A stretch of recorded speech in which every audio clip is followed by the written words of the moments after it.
બકાલું ને એવું મૂકવાનું હોય નહીં. મોળે ટમેટાનું ડુંગળી સેવડો આમ મૂકીને એવી શું બનાવી છે મેગી કે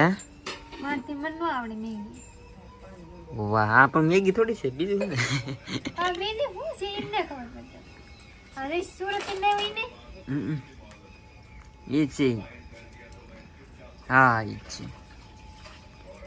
મોડે કામ ફિરકું ફટાફટ આપેલ ભણમાં તે પપ્પાનું દે ઓ મસ્ત બેની એ લહણનો ગાંઠિયો નાખ્યો મસ્ત બની. મને તો પાણી થવા માંડ્યું મોઢામાં. તું બનાવી મસ્ત હોય કેમ પણ તારા હાથની મને બહુ ભાવે. દિયા હવે સમજી લઈ આવી તપેલી. હું સ્પેશિયલ જો લહણનો ગાંઠિયો નાખું એટલે મને મજા આવે. આવ્યા હતા અમે